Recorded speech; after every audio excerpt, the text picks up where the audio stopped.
hermanos y hermanas, es un privilegio muy especial para Susana y para mí estar con vosotros nuevamente en Paraguay.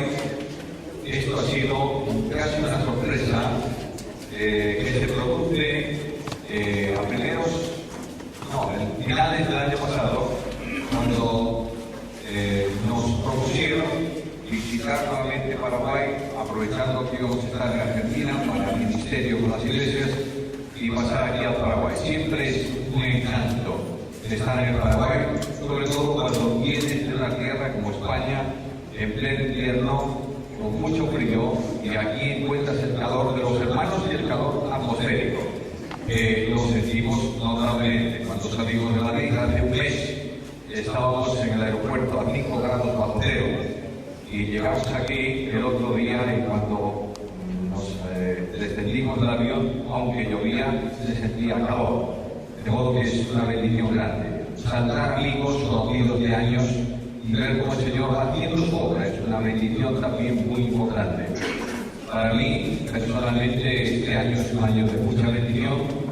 El Señor me ha dado el privilegio y la bendición de una esposa, Susana, que ha estado ministrando por años en Palabra de Vida, en Argentina y en otros lugares del mundo, con conferencias y con visitas, y ha venido a llenar el espacio que necesitaba, no de trabajo, sino de afecto. Y esto ha traído como consecuencia que aquel Samuel Perejillos del año pasado, bastante, como dicen los argentinos, bajoneado, lleno de problemas anímicos, ha sido hoy una persona diferente, teniendo a mi lado una encantadora mujer que me ayuda en el ministerio y que ha roto mis esquemas. Porque quien conoce a Susana sabe que eso es dinamita pura, de manera que es una bendición grande. Recibid saludos de vuestros hermanos en España y de forma muy especial de la iglesia donde estamos ministrando al Señor en Vigo, y quiero también que oréis por nosotros este año en preparación del 145 aniversario, que va a ser el próximo año, si se lo permite, donde vamos a tener un año de presencia evangélica en la ciudad. Supongo que algunos habéis comentado esto el año pasado, sabéis que la Iglesia Evangélica en Vigo está considerada como Liges, que es como se llama los que en Vigo, Liges distinguido. De manera que tenemos el título oficial de ciudadanos distinguidos, y todo el programa que la Iglesia Evangélica quiera plantear al municipio de Vigo se toma como un bien cultural. Va a estar involucrado en sesión de teatro, haciendo muchas cosas que esperamos utilizar, si el Señor lo permite, a lo largo del próximo año. Estamos agradeciendo mucho al Señor porque un país como España, en donde la obra evangélica es muy complicada, porque es un país que no quiere saber nada, no del Evangelio, no quiere saber de la religión. No es que por ser católico pues se tenga problemas, no, en España tenemos los evangélicos tanta libertad como los católicos, no hay religión oficial en España y tenemos todo lo que necesitamos, lo que queremos, pero lo que estamos es viviendo en un país completamente indiferente al Evangelio, a Cristo, a cualquier asunto de religión. Gracias a Dios, Dios está haciendo su obra porque Él es el que salva, de manera que nuestra iglesia en Vigo es una iglesia en crecimiento.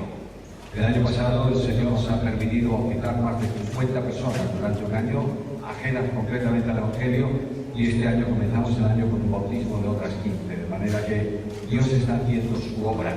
La gloria es suya, no es nuestra, pero nos está permitiendo ver días muy importantes y el crecimiento ahí. Tenemos dentro de la iglesia 5 puntos de misión en Galicia, y uno de ellos, que nació hace año y medio, ya tiene un grupo de personas bautizadas lo suficientemente importante, a 60 kilómetros de nuestra ciudad, lo suficientemente importante como para que se constituya como iglesia autónoma a lo largo de este año. Orad por nosotros, por el ministerio, por la obra del Señor.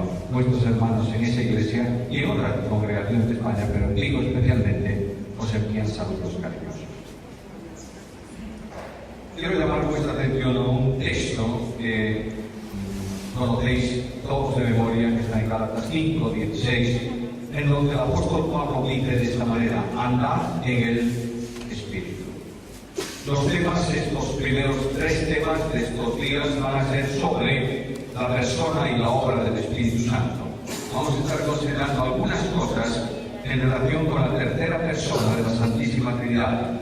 No podemos olvidar que cuando Cristo va a despedirse de los suyos en los últimos momentos de su vida aquí en la tierra, les habla del Espíritu Santo. Y él dice: yo me voy, pero no voy a dejar solos, voy a enviaros un Consolador, el Espíritu de verdad, el cual será enviado del Padre. Él os conducirá a toda verdad, porque tomará de lo mío y os va a saber.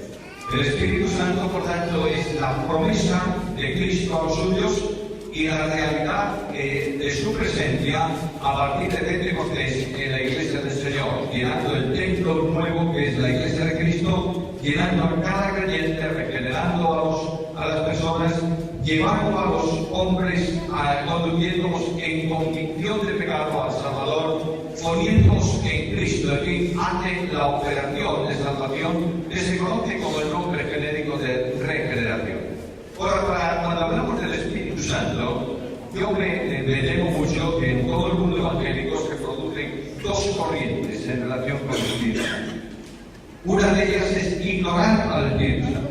Es decir, podemos definir el Espíritu Santo. No hay ninguna iglesia evangélica que no pueda decirnos quién es el Espíritu Santo. Yo pregunto quién es el Espíritu Santo y la respuesta va a ser general, la tercera persona de la deidad. Muy bien, ¿qué más? Bueno, es Dios en unidad con el Padre y con el Hijo. Todo esto está muy bien. Podemos definir el Espíritu Santo, podemos hablar de dones del Espíritu Santo, podemos hablar del poder del Espíritu Santo, podemos hablar de muchas cosas, pero desconocemos la realidad del Espíritu Santo.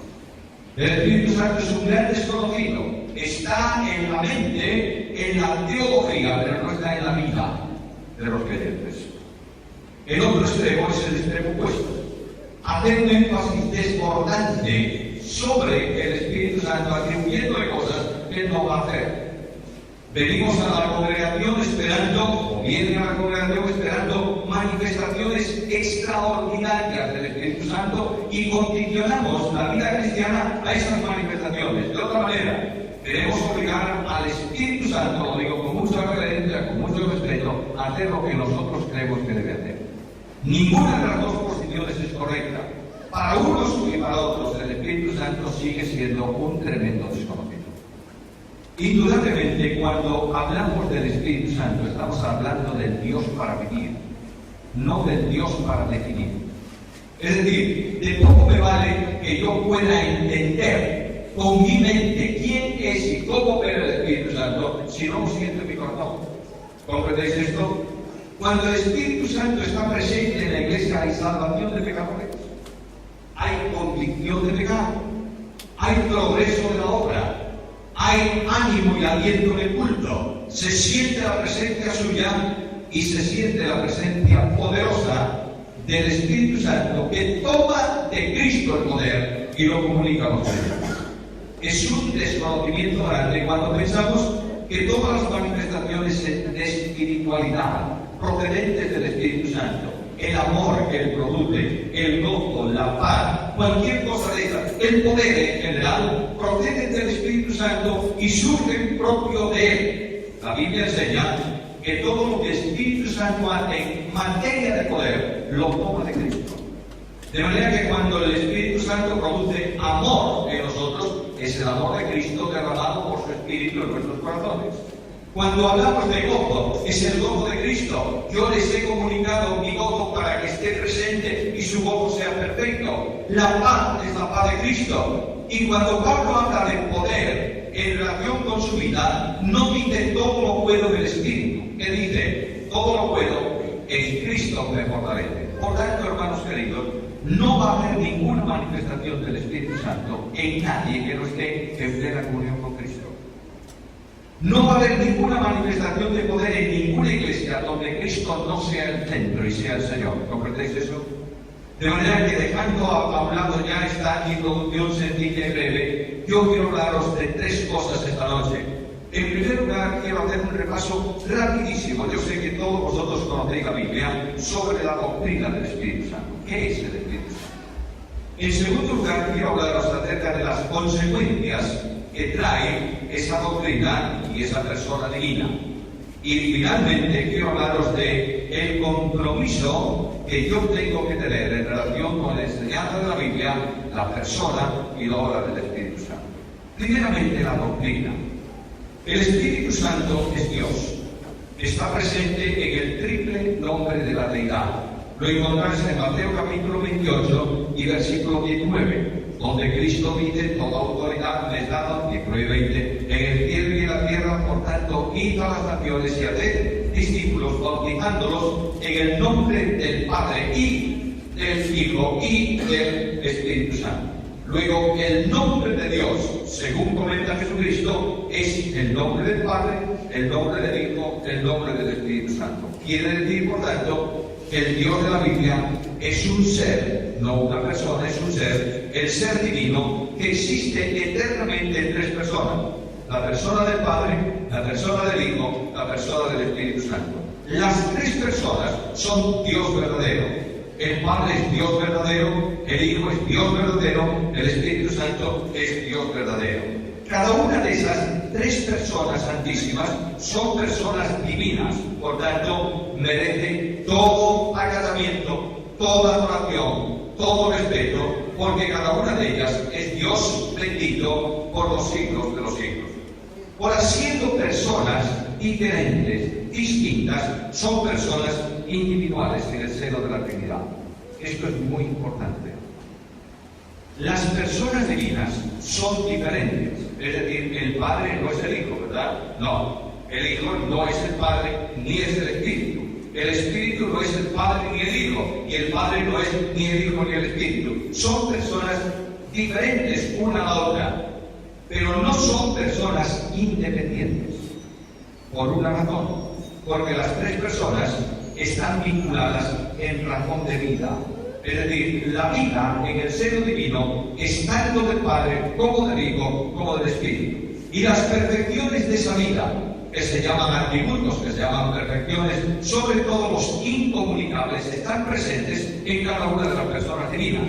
El Padre es omnipotente, sí, y el Hijo también, y el Espíritu también. Por tanto, ninguna de las personas divinas puede vivir independiente de las demás.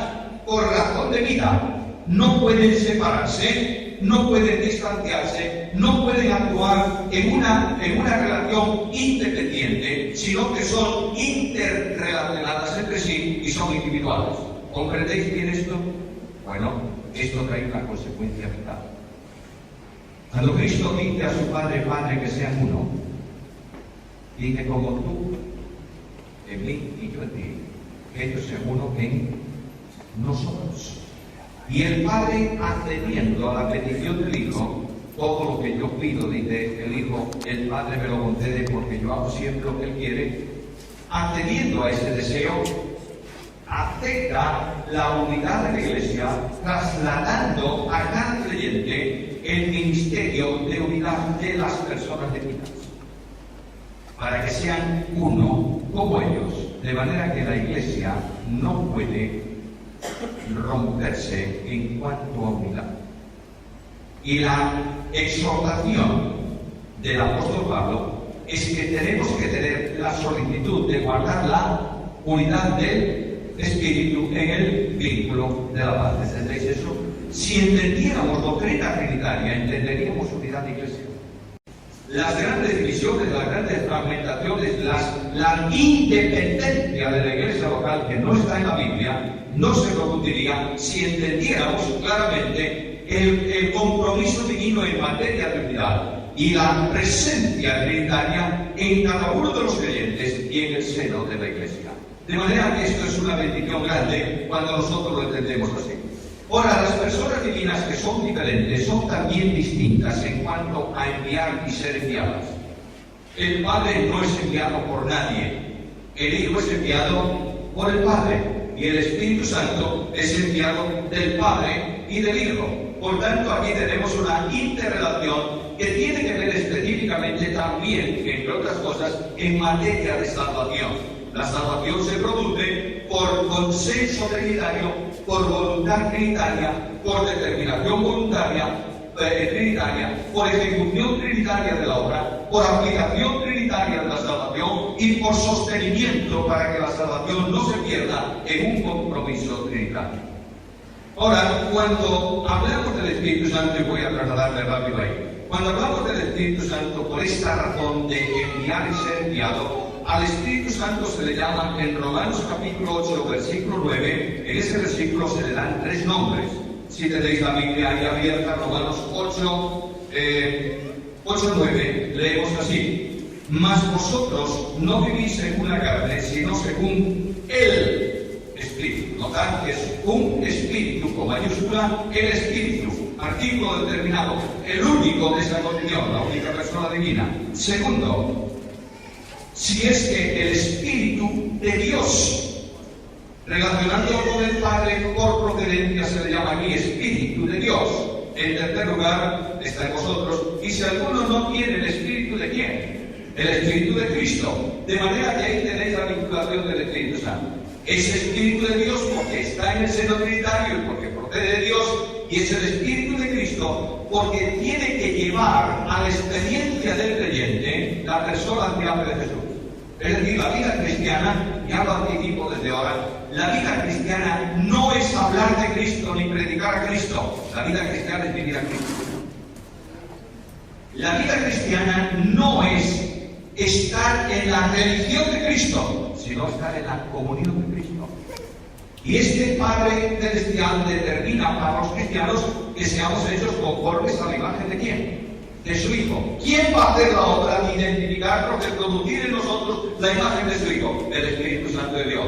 Por eso se llama el Espíritu en el sentido divino. Segundo, el Espíritu de Dios en el sentido de procedencia. Tercero, el Espíritu de Cristo en el sentido de regeneración, implantación y manifestación de Cristo en la vida de la persona.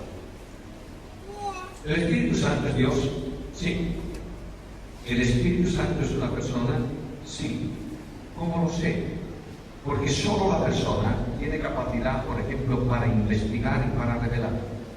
Y el apóstol Pablo dice que nadie conoce las cosas de Dios sino el Espíritu de Dios.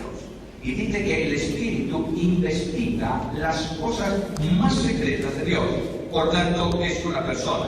Además, el Espíritu posee atributos personales. El Espíritu posee intelecto. El Espíritu posee sensibilidad. ¿Recuerdas que Pablo dice, no contristéis a quién? Al Espíritu.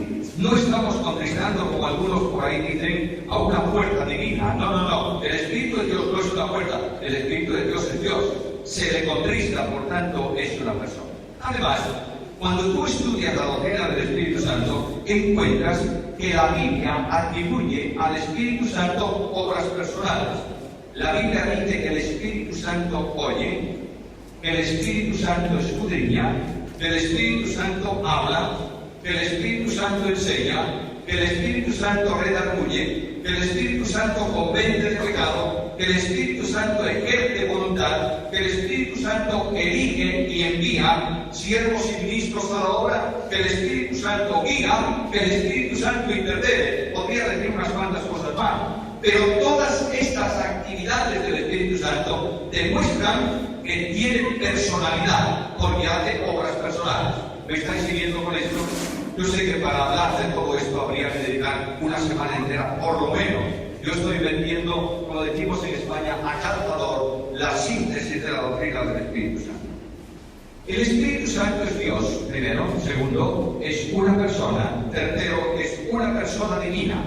La evidencia bíblica de que es una persona divina es su propio nombre. Se le llama al Espíritu Santo. Recordad que en la oración celestial, que describe, por ejemplo, Isaías en el capítulo 6, los serafines tributan al Dios que está sentado en el trono la perfección de su santidad. Y ellos dicen, Santo, Santo, Santo. Permitidme un paréntesis. Yo soy el hombre de los paréntesis. A veces decimos que el Dios de la Biblia es un Dios 3 veces santo. ¿Lo habéis oído alguna vez? Bueno, cuando un hebreo quiere utilizar un superlativo, quiere decir santísimo o altísimo o grandísimo, no puede hacerlo en su idioma con una sola palabra. El superlativo absoluto se establece mencionando, repitiendo 3 veces la misma palabra. De modo que cuando quiere decir santísimo, ¿cómo dice? Santo, santo, santo. El Dios de la Biblia no es 3 veces santo, es infinitamente santo. Y estos gloriosos ángeles de Dios, santos, no se atreven a mirar directamente al trono, sino que con 2 alas cubren sus rostros, dando a entender con eso que si ellos son santos, el que está sentado en el trono es infinitamente santo. A este ser divino entronizado corresponde también la persona del Espíritu Santo. No se puede llamar santo a aquel que no es Dios. Todos nosotros somos pecadores, somos imperfectos, solamente Dios es santo. Pero alguien me dice, bueno, también los ángeles pueden llamarse de santos porque no han pecado. Bien, pero hay algo que ningún ángel puede tener. Al Espíritu Santo se le llama el Espíritu Eterno. Eterno es una perfección que solo Dios puede tener. Cuando los hombres que somos esclavos del tiempo hablamos de eternidad, tenemos en la mente un tiempo infinito, un tiempo, decimos que nunca empieza, que nunca termina. Pero, a ver, ¿qué es eso? Es el tiempo eso. Estamos mirando, por ejemplo, a asuntos que la Biblia revela de antes de la creación y cómo decimos, solemos decir, yo lo he oído, tal vez lo he dicho alguna vez, en la eternidad pasada. Y cuando hablamos de cielos nuevos y tierra nueva y todo lo que viene, ¿qué decimos? La eternidad futura. La eternidad no es pasado ni futuro. La eternidad es no tiempo. Dios es eterno porque no tiene tiempo. Cuando Dios sale de sí mismo y crea todo en relaciones medibles porque son limitadas, por tanto crea el tiempo. Pero Él permanece en la eternidad. Cuando Cristo está en la tierra dialogando con aquellos que negaban su deidad y le acusaban de muchas cosas, un día les dice, antes que Abraham fuese, yo soy. Eso está muy correctamente dicho en todos los idiomas. No puedes vincular un presente con un pasado en la misma oración, ¿verdad que no? Lo lógico sería decir antes que Abraham fuese, yo era, o yo fui. Pero Cristo dice, yo soy. Está diciéndoles, Abraham tuvo un comienzo y tuvo un final. Tuvo unos años, se pudo medir su vida, pero cuando Abraham vino a la existencia, yo soy. Estoy fuera del tiempo. Y cuando Abraham muere, yo soy. Y en el día de hoy, yo soy, yo sigo siendo. Es eterno porque no tiene tiempo. Lo más maravilloso, mis amados hermanos, es que el Dios de la eternidad entra en el mundo de los hombres en Jesucristo, para que los hombres del tiempo tengamos vida de eternidad. Esta es la gran dimensión de la gracia. Pero Dios, el Espíritu Santo, si es eterno, quiere decir que no ha tenido nunca principio, no puede tener nunca fin. Hay otros atributos en el Espíritu Santo. Se dice que el Espíritu Santo es omnipotente, es decir, tiene todo el poder para realizar incluso la creación. Espíritu Santo se le atribuye en la Biblia, se le asigna el adorno de los cielos. De manera que toda esta perfección de orden que vemos en la creación obedece a la acción omnipotente de ¿quién? De Dios, el Espíritu Santo. El Espíritu Santo es el que tiene dentro de la deidad encomendado el control de la vida biológica del planeta Tierra. De manera que vemos en el Salmo que Dios le quita el espíritu a los animales y ¿qué pasa? El aire, podríamos decirlo, los estrangula y mueren. Mueren. ¿Y qué dice el Salmo? Envías tu espíritu y renuevas la faz de la tierra. Por tanto, ahí tenemos el Dios omnipotente, el Dios de la vida. El Dios Espíritu Santo, la persona divina del Espíritu Santo es omnipresente. El salmista dice, ¿a dónde me iré de tu espíritu? No puedo ir a ningún lado porque donde yo vaya, tú estás allí. Ahora, no solamente tiene perfecciones divinas que lo asignan, lo determinan como Dios, sino que hace obras divinas. El Espíritu Santo es el creador, no del libro de Génesis. Cuando abres el libro de Génesis, se presenta primeramente Dios. En el principio, creó Dios, ¿qué? Los cielos y la tierra. Y la tierra estaba desordenada y vacía. Y el Espíritu de Dios se movía sobre la faz de las aguas. El Espíritu de Dios está en la creación. Tenemos que estudiar, hoy podemos hacerlo. Los del Antiguo Testamento no podían, les faltaba la revelación que nosotros tenemos, pero hoy podemos estudiar la creación desde el ser divino, las tres personas actuando. El Padre emite la idea, el Hijo, Logos, expresa la idea, y el Espíritu Santo, que conoce el pensamiento de Dios, ejecuta la idea. Ahí tienes el Espíritu Santo. Dios se revela por palabra, sea, pero el Espíritu Santo es el que está poniendo orden al caos que hay en la tierra. El Espíritu Santo actúa en contención. ¿Qué es eso? Génesis capítulo 6, versículo 13. Dios dice: no contenderá mi espíritu para siempre con el hombre, sino que le voy a dar 120 años nada más.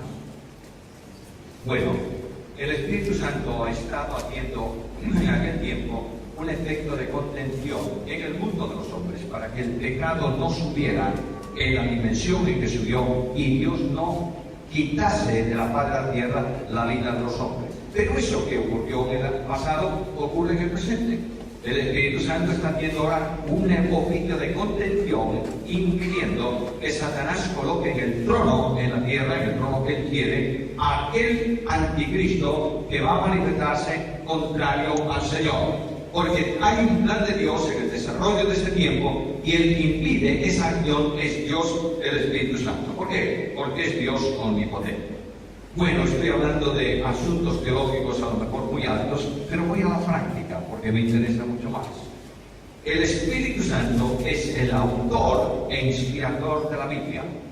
De manera que me dice el apóstol Pedro que ninguna profecía fue traída por voluntad humana, sino que los santos hombres de Dios hablaron siendo inspirados por el Espíritu Santo. Esto es muy importante. El saber que la Biblia es inspirada es muy importante, es valiosísimo para nosotros, porque reviste o tiene toda la autoridad de Dios. De manera que mira algo muy importante. Pedro dice cómo se escribe la Biblia, y me dice el apóstol Pedro que Dios escoge hombres que el Espíritu Santo comunica a ellos el mensaje, que Dios determina que escriban y que el Espíritu los impulsa para que escriban. Es decir, lo que Pedro está diciendo es respondiendo a la pregunta: ¿cómo se escribe la Biblia? Y me dice, fue de esta manera. El Espíritu Santo de Dios actuó empujando ese verbo allí, impulsando para escribir la palabra. El apóstol Pablo me dice qué ocurre después de que se escribe. Y en 2 Timoteo 3:16 dice estas palabras: toda la Escritura es inspirada por Dios. El apóstol Pablo utiliza ahí un verbo que es único en toda la Biblia, no aparece más que ahí. Claro, los griegos en aquel tiempo, el idioma griego tenía una ventaja sobre el nuestro, ¿sabéis qué es? Que cuando un griego no tenía una palabra para expresar una idea, la inventaba. Tomaba palabras del idioma, las juntaba y era perfectamente válido. Nosotros tendríamos que llevarlo a la Real Academia de la Lengua, que lo aprobasen, etcétera, etcétera, etcétera. Lo que dice ahí literalmente Pablo es que la Escritura fue soplada por Dios. Pedro dice fue empujada, Pablo dice soplada. Quiere decir que el Espíritu Santo sopló en el escrito bíblico, en el original, y que le comunicó vida.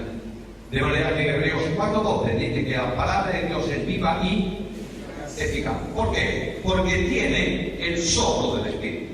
De la misma manera que cuando el Espíritu Santo sopló en el polvo de la tierra, comunicó vida para el hombre, de la misma manera cuando sopla en la Escritura, le comunica vitalidad al Espíritu. De manera que el escrito bíblico es tan importante porque procede de la inspiración del Espíritu Santo, que dice que entra como una espada y es capaz de discernir los pensamientos y las intenciones de ¿qué? Del corazón. Mirad, el corazón es engañoso y perverso más que todas las cosas. A veces los creyentes hacemos cosas con la mejor intención, pero no son conformes a la voluntad de Dios. Pongo un simple ejemplo bíblico.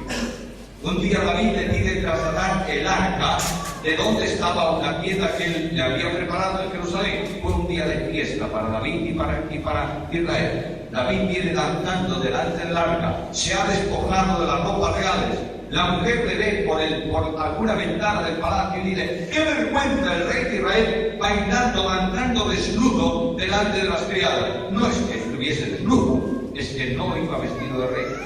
Para ella lo importante era la ropa real. Para David es el rey, es el arca simbolizada que viene y yo soy simplemente un siervo. Ahora David decidió hacer un gran festival y construyó un carro, o mandó construirlo nuevo, y puso bueyes nuevos y traía el arca en un carro. Y cuando va llegando cerca del lugar, ¿qué ocurrió? El carro se tambalea y un hombre que va al lado del carro perezuca, toca el arca. ¿Qué ocurrió? Murió. David debió haber leído antes la palabra y llevaría el arca como Dios había establecido, a hombros de sacerdotes y no al estilo de los filisteos. Por tanto, tenemos buenas intenciones. ¿Concuerdan con la Biblia o no? Si concuerdan, bien. Si no concuerdan, tenemos que hacer valer la Biblia. Pero el que me da esa sensibilidad para entender lo que es correcto e incorrecto es la lectura de la palabra de Dios. El Espíritu Santo, como Dios, engendró a Jesús. ¡Qué fantástico! La sombra del Altísimo vendrá sobre ti, le dice el ángel a María. Y te cubrirá, el Altísimo te cubrirá con su sombra. El Espíritu Santo de Dios inicia en el seno de María la concepción de la naturaleza humana del Verbo de Dios.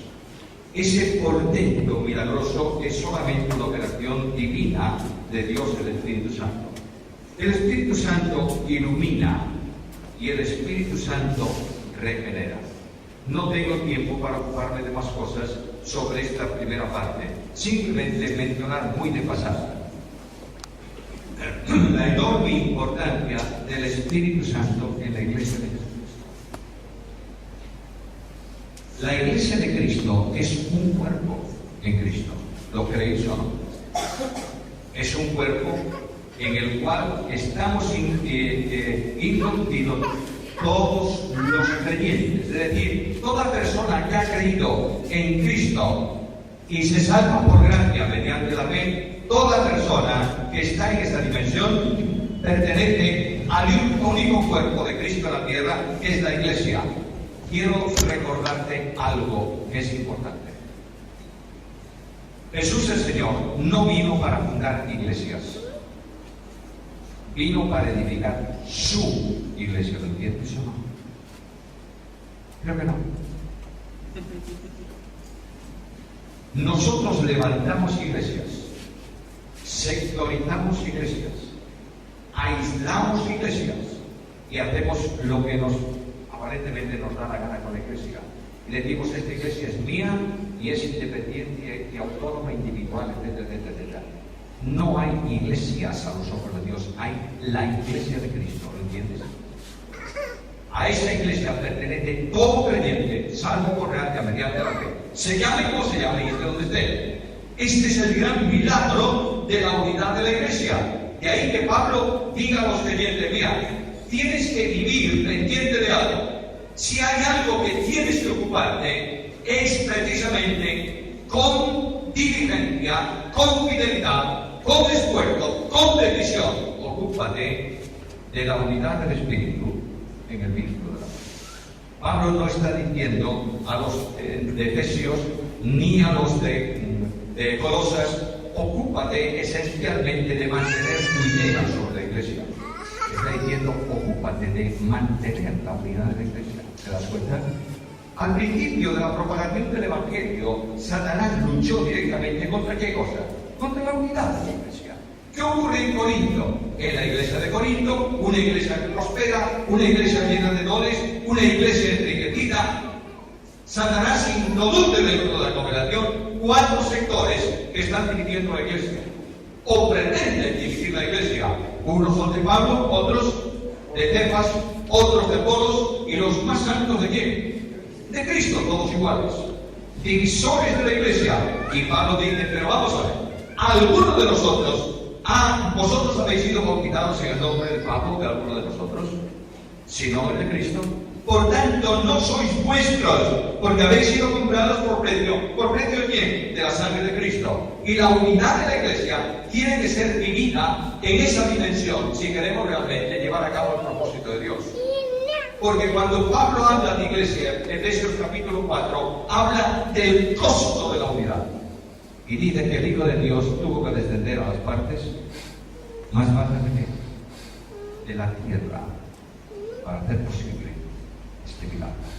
El Espíritu Santo hace la unidad de la iglesia. Quiero decirte algo muy serio. Si tú luchas contra la unidad de la iglesia, no estás luchando contra la iglesia. Estás luchando contra el Espíritu Santo de Dios. Pero se puede entenderlo.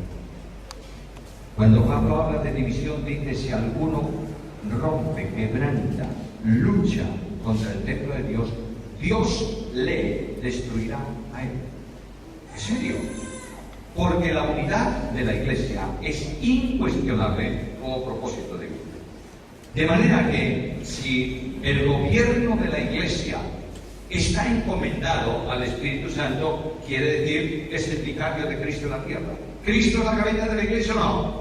Sí. ¿Es el cimiento de la iglesia? Sí. Pero dice: yo enviaré al Espíritu Santo, el cual os conducirá. Luego, el ministerio que Cristo había realizado aquí en la tierra, en presencia de los apóstoles, lo transmite, lo delega, lo da al Espíritu Santo de Dios.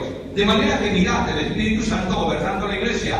Cuando escoge, por ejemplo, a Pablo y a Bernabé para que salgan a la obra misionera, ¿qué les dice? Apartadme, el Espíritu Santo habló y dijo a la iglesia en Antioquía: apartadme a Bernabé y a Saulo para la obra a la cual los he llamado o escogido. ¿Te das cuenta? El Espíritu Santo ejerce autoridad. Y el Espíritu Santo está hoy llevando a cabo el propósito del Padre, que cada uno de nosotros seamos hechos conformes a la imagen de su Hijo. Hay muchos jóvenes aquí. Yo doy gracias a Dios por vosotros. Quiero deciros que en el cielo solo entraremos si tenemos la imagen de Jesús. ¿Me está siguiendo? Cuando estemos en el cielo, tendremos solo la imagen de Cristo. Porque es el propósito de Dios. El Espíritu Santo está procurando hoy, trabajando hoy en tu vida y en la mía, para que cada día estemos más identificados con Cristo, expresemos más a Cristo. Porque la vida cristiana no consiste, como dije antes, en predicar con palabras a Cristo. Es importante, muy importante. La evangelización es importante. Hablaré de esto una noche. Pero quiero decirte que la evangelización no vale de nada, ni es aceptada por el mundo, si no está respaldada por la vida del que lo predica. ¿Me estás siguiendo? De manera que de poco vale que yo diga al mundo que el evangelio es poder de Dios para salvación, que el evangelio transforma la vida, si yo soy un impío a los ojos del que escucha el evangelio. ¿Te das cuenta? No podemos predicar el evangelio si no llevamos la imagen. Y esto lo está haciendo el Espíritu Santo. Bueno, esto solo es la orla de sus vestidos. Tengo que pasar. No quiero teneros aquí hasta mañana. ¿Cuál es la consecuencia? En primer lugar, el Espíritu Santo es agente ejecutivo absolutamente necesario en materia de salvación. Los efectos del pecado los conocéis todos vosotros muy bien. Yo estoy hablando a creyentes que conocen la Biblia. Cuando Dios ve al hombre caído en el pecado, Génesis capítulo 6, versículo 5, ¿qué dice del hombre? Dice: el corazón del hombre es continuamente al mal. No, es continuamente el mal, no dice al, dice él. Es decir, el corazón del hombre es malo, porque a consecuencia de la herencia recibida por la caída de nuestros primeros padres. Ellos caen en el pecado y nosotros, cada uno de nosotros, traemos esa herencia genética y somos pecadores. Pero hay algo mucho más serio. El hombre, a consecuencia de su condición pecadora, no quiere saber nada de Dios, ni quiere ir a Dios. Esto tenéis que tenerlo muy claro, es una verdad bíblica incuestionable. Pongo un ejemplo muy importante. Adán pecó. ¿Pecó Adán o no? Sí. ¿Y qué hizo Adán cuando pecó? Buscó a Dios inmediatamente para pedirle perdón. ¿Qué dice el texto bíblico? Fue y se escondió. Ahora, ¿quién fue el que buscó a Adán? Bueno, como Adán no quiere buscar a Dios, ¿quién busca a Adán? No busca a Dios. Y viene al encuentro de Adán y le dice: ¿dónde estás tú? ¿Qué dice más adelante Isaías en el capítulo 53 sobre el hombre? Todos nosotros nos descarriamos, nos apartamos, nos alejamos de Dios, cada cual se apartó por su camino. Luego los caminos del hombre, ninguno de ellos conduce a Dios, porque solo hay un camino que conduce a Dios, que es el de Dios mismo. Jesús dijo: yo soy el camino. Pero alguien me puede decir esta noche: estás poniendo ejemplos de la antigua dispensación. Dejo la antigua dispensación, voy a la nueva y llego a Romanos capítulo 3 versículo 10. No hay justo ni aún uno, no hay quien entienda, no hay quien busque a Dios. ¿Lo dice la Biblia o no? Naturalmente. Y como el hombre no busca a Dios, es Dios que viene a buscar al hombre. Lucas 19:10, el Hijo del Hombre vino para buscar y salvar lo que se había perdido. Ahora bien, mirad, queridos hermanos, yo sé que la experiencia de muchos de vosotros puede ser esta. Yo desde joven sentí mucho interés en Dios, busqué a Dios.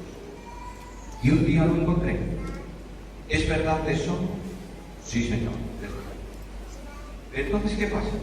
Dices a tu momento que nadie busca y ahora dices que hay quienes buscan. Bueno, cuando un hombre busca a Dios es porque primeramente fue buscado por Dios. ¿Entiendes eso? Lo digo en palabras de un himno que cantamos mucho en España.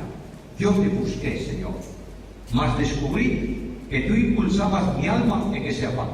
Que no era yo quien te buscaba a ti, tú me encontraste a mí. Esta es la Biblia. Y esta Biblia me dice que el hombre, a consecuencia de su pecado, no quiere buscar a Dios. Por tanto, tenemos un problema. Si por condición natural el hombre es enemigo de Dios y no quiere buscar, ¿qué hacemos con el mensaje de salvación? Déjame añadir un problema más. La Biblia dice que el Evangelio es el mensaje de la cruz, ¿sí o no? Sí. Y tú no puedes predicar el Evangelio que no sea mensaje de la cruz. Tú tienes que predicar el Evangelio bíblico, no tu Evangelio, porque no hay otro Evangelio. ¿Entendemos eso? Ahora, la palabra de la cruz, ¿qué es para el mundo? Locura.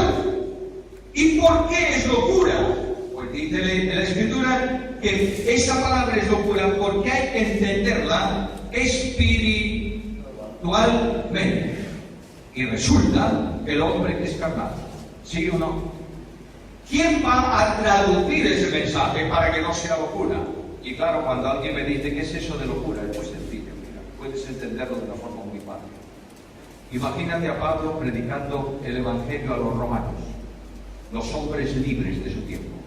Y Pablo le dice: mirad, señores romanos, por un hombre judío a un esclavo, un subyugado, un paria de la vida, nosotros libres, ellos pueblos esclavizados, por un hombre de Palestina, un judío, que muere por ti en la cruz, tú puedes ser salvo. ¿Salvo de qué? ¿Está loco? Un griego, señores griegos, ¿cuántos dioses tienen ustedes? 1000 no sé cuántos dioses. Bueno, yo les digo que hay solamente un Dios. Curioso.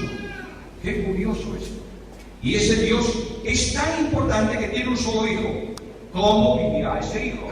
Porque todos los dioses de los griegos que hacían venir a disfrutar de lo mejor de la tierra. Y de pronto Pablo dice: y ese hijo murió para darte vida. Adolfo, no hay Dios que haga eso, solamente el de la Biblia. No puedes hacer entender comprensiblemente el mensaje de la cruz a no ser que el Espíritu Santo haga la acción iluminadora. Cuando el Espíritu Santo hace la acción iluminadora convenciendo al hombre de pecado, el hombre puede creer en Cristo. Porque nadie se salva por saberse perdido. Solo se salva el que se siente perdido. ¿Es así? De manera que a veces la cruz la hemos oído, el mensaje muchas veces nunca nos hizo efecto. Y de pronto un día esa cruz se ha hecho para nosotros algo que nunca fue antes, ¿verdad que es así? ¿Por qué? Porque el Espíritu Santo tocó nuestro corazón. Pero ¿hay todavía algo más? Naturalmente que sí. El hombre natural está entenebrecido. y no ve la luz de Dios, porque además Satanás ha puesto sobre el hombre natural un velo de oscuridad. ¿Para qué? Dice Pablo, para que no le resplandezca la luz del Evangelio de Dios en Jesucristo. ¿Lo dice la Biblia? Lo dice la Biblia. Dios se ríe de eso, porque dice que aquel que mandó que de las tinieblas resplandeciera la luz fue el que iluminó.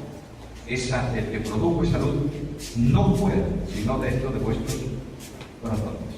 Esto es la experiencia de salvación. La experiencia de salvación consiste en capacitar a ese hombre para que entienda el mensaje, iluminar la luz, pero darle algo más. El llamado a salvación es un llamado a la obediencia incondicional. Recuerda esto, por favor. Dios no hace una invitación que puede ser aceptada o despreciada sin consecuencias. Dios llama obediencia. Lo dice Pablo en Atenas. Dios ruega ahora, pide por favor ahora a todos los hombres que se... Dice eso, no. Dios manda ahora a todo hombre, en todo lugar, que se arrepienta. ¿Lo dice Pablo o no? Ruega o manda. Por tanto, lo que Dios exige para salvación, ¿qué es? Obediencia. Pero una obediencia que el hombre no puede hacer. ¿Por qué? Por sí mismo. ¿Por qué? Porque el hombre es desobediente por naturaleza. Pablo dice que somos desobedientes e hijos de ira. Ahora el Espíritu Santo de Dios capacita a ese desobediente para que pueda obedecer. No lo obliga a obedecer. ¿Me está siguiendo? Dios no obliga a nadie a ser salvo. Dios abre una invitación, llama a los pecadores a salvación y dice Jesucristo: el que quiera, venga. Y el que a mí viene, no es rechazado. Pero esa capacitación para obediencia es una obra del Espíritu Santo. ¿Quieres oírlo en palabras de la Biblia? Carta primera de Pedro, capítulo 1, versículo 2. Escogidos según la presciencia de Dios Padre en santificación del Espíritu, para obedecer y ser rociados con la sangre de Jesucristo. Ahora nota ahí ese versículo, por favor. Nuestras versiones todas traen para obedecer. Y es necesario idiomáticamente. Pero en el texto griego no hay un verbo, hay un sustantivo. Pedro dice: capacitados no para obedecer, sino para obediencia. Es muy distinto. El verbo marca siempre acciones puntuales, ¿verdad? Cuando yo digo obedecí, ¿qué estoy haciendo? Refiriéndome a algo que pasó. Cuando digo obedezco, lo estoy haciendo ahora. Y cuando digo obedeceré, estoy refiriéndome al futuro. ¿Es así? Pero es muy distinto cuando se habla de desobediencia. Está poniendo un contraste de dos esferas. Nosotros vivíamos en la desobediencia y no podíamos dejar de desobedecer porque éramos desobedientes por naturaleza. ¿Me estáis siguiendo? Ahora el Espíritu Santo me capacita no solo para responder al mensaje y obedecer, sino que me traslada a una esfera de obediencia, donde la obediencia es el estilo de vida y la desobediencia son problemas puntuales. ¿Me estáis siguiendo? De manera que el Espíritu Santo actúa para la salvación. Pero algo más importante no, es todo un proceso. El Espíritu Santo produce la regeneración. Una vez que el pecador ha depositado su fe en Jesucristo, una vez que la gracia ha abierto al pecador y lo ha conducido al Salvador, una vez que la fe recibida o brotada del corazón por el poder de la palabra opera en el creyente y la deposita en el Salvador, automáticamente comienza un proceso que solamente el Espíritu Santo puede hacer. La primera cuestión es que Cristo va a comunicarnos vida eterna. ¿Cómo? ¿De qué manera? Va a comunicarnos vida eterna porque el Espíritu Santo nos toma y nos coloca en él. Tienes un texto del apóstol Pedro que dice: allegándoos a él, acercándonos, dice nuestra versión, piedra viva, vosotros como piedras vivas sed edificados. ¿Cuándo tienen vida esas piedras? Cuando se han puesto en la piedra que tiene vida. Ahora el verbo ahí, el verbo acercarse, que trae nuestra versión 60, si alguien tiene la vieja Biblia de 1905 o 1925 o una más antigua, Susana lee la porción diaria por la del 1860 y no sé cuánto. Esa Biblia dice allegándoos a él, no acercándoos, allegándoos. los verbos son muy distintos. Yo tengo un niño, lo puedo arribar a mí, lo estoy acercando, ¿me estoy siguiendo? Y lo acerco mucho, y le doy un buen abrazo y lo tengo muy cerca, simplemente lo he acercado. Ahora, si yo levanto a ese niño y lo pongo en un brazo, ese niño ocupa el lugar que yo estoy ocupando. No lo he acercado, lo he allegado, porque está en el mismo lugar. ¿Me está siguiendo? De manera que el Espíritu Santo no te acerca a Cristo, porque nadie se salva por estar cerca de Cristo. Solo se salva el que está en Cristo, y esta es la gran palabra de Pablo. El Espíritu Santo te toma y te coloca en Cristo, y cuando te coloca, te sujeta, te pone en contacto con Cristo. La vida eterna de Dios, por el mediador entre Dios y los hombres, viene a ser tu vida nueva. Has nacido, has pasado de muerte a vida, y el hombre temporal comienza a disfrutar la vida de eternidad. Tengo vida eterna porque estoy en contacto con el que tiene vida en sí mismo. ¿Me estáis siguiendo esto? Bien, es el primer paso en la regeneración. Segundo paso, la implantación de Cristo en el creyente. Cristo viene a hacerse presente en la vida de cada creyente. Hay por ahí muchos himnos y coros que dicen: Cristo está en mi corazón. ¿Lo hemos cantado? Bueno, es una buena expresión.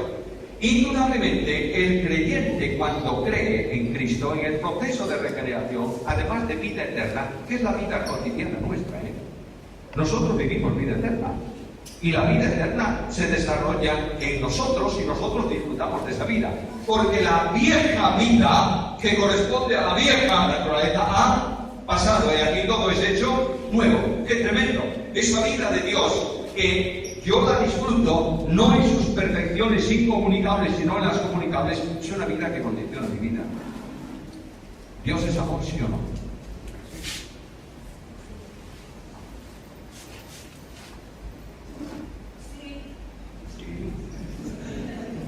Y he de decir que si yo vivo la vida eterna, ¿qué?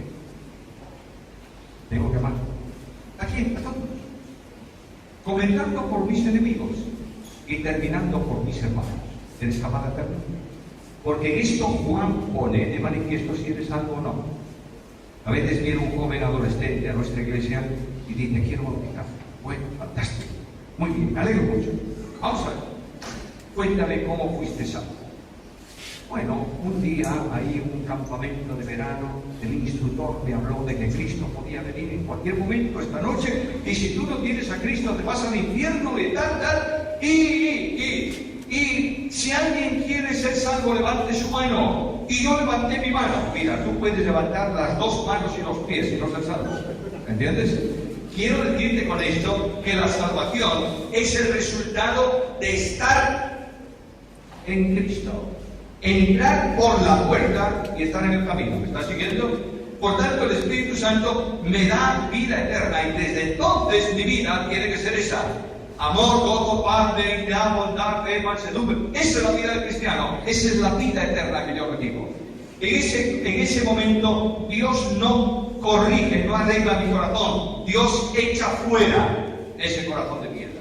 El nuevo nacimiento no es una reparación que Dios hace de un edificio viejo, es la restauración absoluta de una creación nueva. Y Dios dice: les daré un corazón nuevo. Quitaré el corazón de piedra y pondré en su lugar un corazón de carne. Y pondré mi espíritu en ellos y haré que guarden mis mandamientos, cumplan mis preceptos y los pongan por obra. ¿Quién va a hacer que esa vida sea una vida de victoria? El Espíritu Santo de Dios. ¿Me está siguiendo? El Espíritu Santo de Dios es el que conduce en victoria al creyente. Regenerado, le da una nueva naturaleza y, lo que es más importante, lo resucita espiritualmente.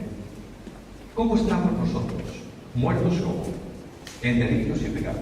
Y ahora Pablo dice que Él nos dio vida juntamente con Cristo.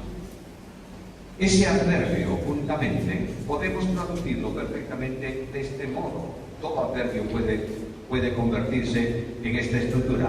Al juntarnos todo,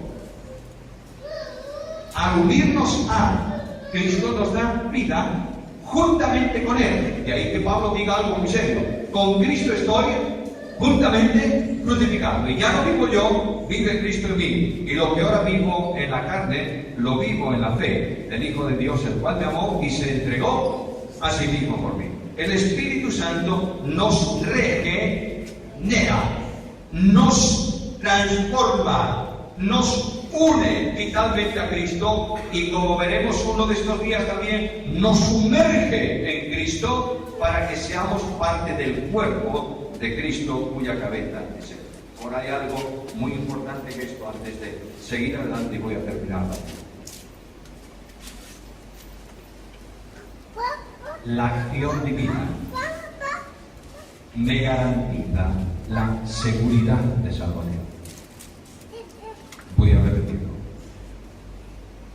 El Evangelio de la Biblia enseña que una vez salva a la persona, nunca más se pierde. Hay hermanos por ahí que piensan que la salvación puede perderse. Son buenos hermanos en Cristo, ¿entiendes? Son salvos. Tenemos que amarlos entrañablemente. Pero viene uno y se encuentra contigo y te dice: mira, es que yo no estoy muy seguro de mi salvación. Yo creo que puedo perderla, porque el que no perseverara hasta el fin será salvo, porque no borraré su nombre del libro de la Biblia. Y te da unos cuantos textos que aparentemente, se supone, pudiera ser que hablasen de la posibilidad de la pérdida de salvación, ¿verdad? Claro, tú te sientes maestro vitocos y instructor de niños, como dice Pablo, y dices: siéntate, hombre, siéntate. Te voy a decir que eso no es posible. Y comienzas a verterte por encima estos bíblicos que hablan de seguridad de salvación. Juan 3:16, Romanos 5:1, Romanos 8:1, 1 Pedro 1:18-20, etc. Y al final de darle todos esos textos, te preguntas: ¿qué te parece? ¿Ya estás seguro? Y te dice: no. Y tú te quedas parado y dices: o es un mal alumno o yo soy un mal profesor. No, ni él es mal alumno, ni tú eres un mal profesor, pero no estás enseñando lo correcto. La seguridad de salvación no consiste en citar textos que hablan de seguridad. Está en decir por qué no puedo perder mi salvación. Y como la salvación es una obra de Dios, las tres personas divinas actúan para que eso sea así. El Padre actúa para que tú nunca caigas en la gracia. Ahí tienes lo que dice Judas: aquel que es poderoso para guardaros sin caída. ¿Por qué? Porque quiere presentaros sin mancha delante de su gloria con gran alegría. Luego el Padre está operando para que nunca el creyente caiga de la gracia. Es el cuidado del Padre, que cuida que su Hijo no caiga de la gracia. Y el Hijo de Dios tiene un compromiso con el Padre. Todo lo que Él me da, mi compromiso es que yo no pierda nada, sino que lo resucite todo en el día postrero. No algunos, todo en el día postrero. Además, mira la gran figura del Evangelio. Las ovejas están en la mano de Jesús. ¿Dice eso Jesús o no? Dice: nadie las puede arrebatar de mi mano. Es la mano izquierda, la mano de la sustentación. En el estudio de la deidad, el simbolismo es este. La mano izquierda es la mano de la sustentación. Fijaros que en el Cantar de los Cantares también habla de mano izquierda y de mano derecha. Y dice: su izquierda esté debajo de mí para descansar, su derecha me abrace para apoyo, para cariño. La mano izquierda, la mano de Jesús, es la mano divina de sustentación. ¿Estás ahí? No sé, esa mano, esto puede fallar. No, tú estás ahí seguro. Pero luego viene la mano del Padre. La Biblia dice: el Padre que me las dio, mayor que todos es, y nadie las puede arrebatar. ¿De dónde? De la mano de mi Padre. Quiere decir que sobre la mano tuya, del Hijo, el Padre pone la suya, y no hay nadie que pueda arrebatar a quienes están entre la mano del Padre y la mano del Hijo. Pero el Espíritu Santo actúa también. Y dice el texto bíblico que Dios nos ha sellado con el Espíritu Santo. El sello del Espíritu Santo es la acción de Dios inmediatamente en el instante mismo de la salvación. De otra manera, el que pone el sello es el Padre, la imagen del sello es la del Hijo, y el poder de derecho es el Espíritu Santo. Queda sellado delante de todo el cosmos de ángeles, de hombres, de ángeles buenos y de demonios como propiedad de Dios. Nadie puede tocar la propiedad de Dios. Son los derechos de Dios sobre ti. Has sido comprado al precio de la sangre de su Hijo, por tanto eres suyo. Pero en tercer lugar, el Espíritu Santo actúa en seguridad de salvación. Porque dice que el Espíritu Santo que se nos da a todo el que cree. Y si alguno no tiene el Espíritu de Cristo, no es salvo. Escúchalo bien. No hay segundas experiencias en salvación. Si alguien no tiene el Espíritu de Cristo cuando cree, no ha creído, no es salvo. ¿Me está siguiendo? De manera que el Espíritu Santo se nos da como las arras, la contraseña, la garantía de que de la redención, de la posesión adquirida para la alabanza de su gloria. ¿Entiendes esto? Si el Padre no va a dejar de caer en la vida, si el Hijo te va a resucitar en el día postrero y el Espíritu Santo te ha sellado como garantía divina, ¿quién puede perderse? Nadie. Es seguridad absoluta de salvación. El Espíritu Santo es necesario en la santificación. Tengo más cosas ahí, pero los voy a dejar ya. No puedes ser santo por esfuerzo personal. No lo intentes. No lo intentes. Tienes una demanda solemne que tienes que cumplir. Yo también. Ocupaos de vuestra salvación. ¿Cómo? Con temor y... ¿Lo creéis o no? Sí. ¿Tienes que obedecerlo? Sí. Pero a veces le ponemos un punto ahí al versículo. Y decimos, para ocuparme de mi salvación, mi santificación con temor y temblor, no tengo que ir aquí o allá, no tengo que vestir esto o aquello, no tengo que hacer esto o aquello. Y estoy dentro de una estructura religiosa que si estoy en el marco soy un buen cristiano y si estoy fuera del marco soy un mal cristiano. De otra manera, soy un buen cristiano si asisto a todos los cultos, aunque esté pensando mal de mis hermanos.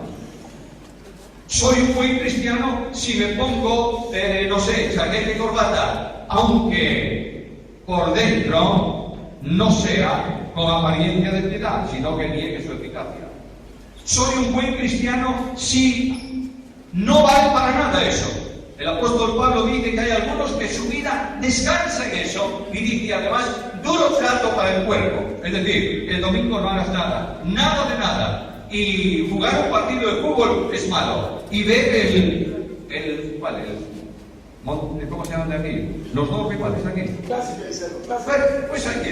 El ver eso es un delito. Escucha una cosa, un delito es sentarte en la iglesia pensando mal de tu hermano.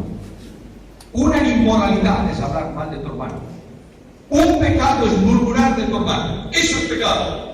Lo que quiero decirte con eso es que no intentes tú remediar tu miseria de hombre, porque no puedes. Pablo lo dice en Romanos 7. Yo, que ahora soy creyente, quiero, hago. Y al final, ¿qué dice de ese capítulo? Miserable de mí, ¿quién me librará de qué? De este cuerpo de muerte. Porque encuentro en mí que lo que quiero hacer, eso no lo hago. Pero hago aquello que no quiero hacer. ¿Eres un fracasado? Porque el versículo no termina ahí. Ocupaos de vuestra salvación con temor y temblor. Toma. Porque Dios es el que en vosotros produce así el querer como el hacer o su buena voluntad. Eres santo cuando estás bajo el control del Espíritu Santo. Eres santo cuando permites que el Espíritu Santo gobierne tu vida y reproduzca a Jesús. El único santo es Cristo. Cuando fue anunciado se le dijo a María, lo santo que nacerá será llamado Hijo de Dios. Cuando el Espíritu Santo llena tu vida, eres santo. No necesitas normas. Estás viviendo en Jesús.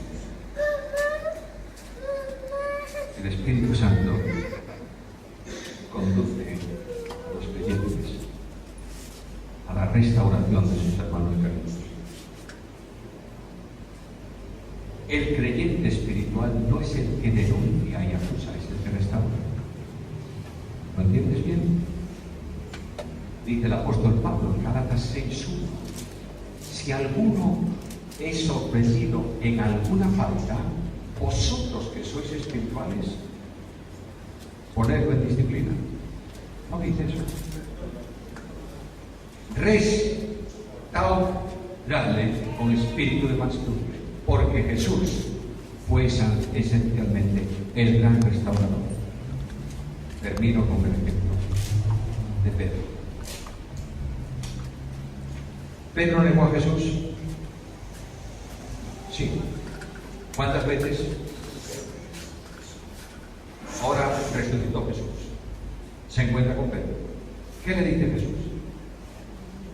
Le pregunta cuántas veces. La misma frase. ¿Cuántas veces? 3 veces. ¿Y qué le pregunta?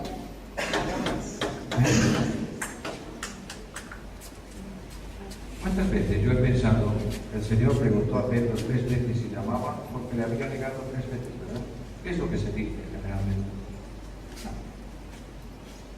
Fíjate que Cristo, después de cada una de esas veces, le dice algo a Pedro: ¿me amas, Pedro?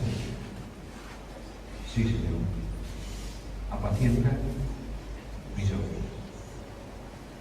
Pedro, ¿estás seguro que me amas? Sí, Señor. Apacienta mis ovejas. ¿Seguro, seguro que me amas? Señor. Tú sabes todas las cosas y tú sabes que te quiero. Entonces, apacienta mis ovejas. Lo que está diciendo el Señor a Pedro es algo muy sencillo. Si amas, puedes ministrar. Si no amas, no. Y esa idea la lleva Pablo al desarrollo máximo en 1 Corintios 13. Si yo tengo todo y no tengo amor, vengo a ser como metal que resuena y tímpano que retiñe. ¿Sabe lo que dice? Cuando tú ministras en la iglesia, en lo que sea en la iglesia, sin amar entrañablemente como Cristo te amó a ti, eres ruido que molestas a Dios y ruido que molestas a Dios. Dios está llamando esta noche a una reflexión personal sobre el Espíritu Santo. Que hay un mandamiento que yo tengo que asumir hoy: andar en el Espíritu. Andar en el Espíritu significa decirle al Señor: Señor, quiero sentir la plenitud del Espíritu, su poder. Quiero tener una experiencia nueva que no consiste en milagros ni en aparatos externos, consiste en una vida cambiada por su poder, para su gloria. Consiste en entregarse a los demás conforme a Jesús. Consiste en que el mundo vea a Cristo en mi vida antes de que yo hable al mundo de la vida de Cristo. Yo pido al Señor que esta sencilla reflexión de esta noche sirva para que todos nosotros, hoy mismo, cuando volvamos a nuestras casas, en el silencio antes de dormir, preguntemos a nuestro corazón: ¿dónde está el Espíritu Santo en mi vida? Y hagamos los ajustes necesarios para vivir conforme a su voluntad, para su gloria y para nuestra bendición.